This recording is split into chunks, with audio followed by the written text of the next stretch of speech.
نبی پاک علیہ الصلوۃ والسلام نے بعد ارشاد فرمائی تھی کہ کل میں حوض کوثر پر تمہارا انتظار کروں گا، کل میں حوض کوثر پر میدان محشر میں تمہارا انتظار کروں گا۔ اور آگے فرمایا وَلَا تُسَوِّدُوا وَجْهِي، دیکھو اپنا نام اعمال کالا کر کے میرے چہرے کو کالا نہ کرنا، یعنی مجھے قیامت کے دن رسوا نہ کر دینا۔ کیسے درد بھرے الفاظ ہیں اور کیسے محبت سے لبریز الفاظ ہیں، ناصحانہ الفاظ۔ آپ امت کو یہ وصیت نصیحت فرما رہے ہیں کہ میں حوض کوثر پر تمہارا انتظار کروں گا، لیکن اپنے گناہوں سے نام اعمال کو کالا کر کے مجھے رسوا نہ کر دینا، مجھے ذلیل نہ کر دینا۔ آقا صلی اللہ علیہ وسلم کی زبان اقدس سے یہ نکلے ہوئے الفاظ تھے۔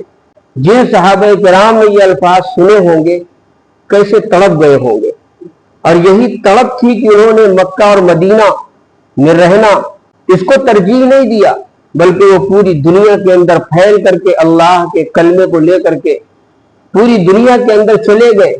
اور کسی کا کہیں انتقال ہوتا ہے، کسی کا کہیں انتقال ہوتا ہے۔ حضرت عقبہ ابن عامر رضی اللہ تعالیٰ عنہ اسلامی لشکر کو لے کر کے افریقہ کے جنگل میں پہنچتے ہیں۔ 18 صحابہ کرام ساتھ میں ہیں، اسلامی لشکر ساتھ میں ہے۔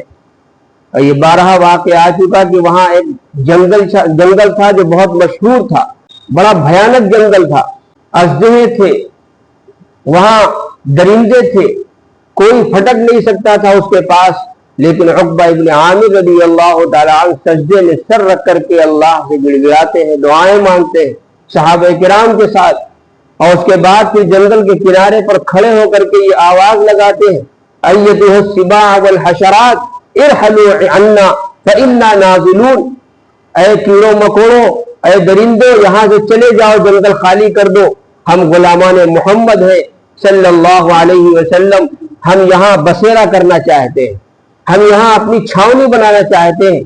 تاریخ نے اس کو نوٹ کیا ہے کہ یہ آواز سنتے ہی درندے اپنے بچوں کو دبائے ہوئے پورے جنگل کو خالی کرتے ہوئے جا رہے ہیں۔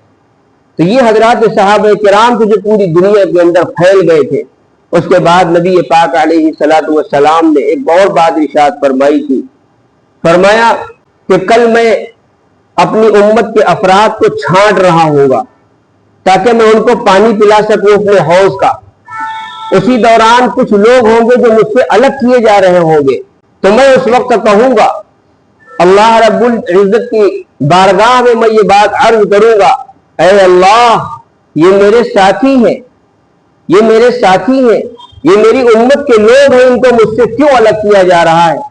تو اللہ رب العزت کی طرف سے جواب دیا جائے گا کہ آپ کے بعد ان لوگوں نے آپ کے دین کے اندر کیسی قطر بیوت کی ہے، اور آپ کے دین کے اندر کیسا بدلاؤ کیا ہے، کیا نئی چیزیں پیدا کر دی ہے، آپ کو اس کے بارے میں کچھ خبر نہیں۔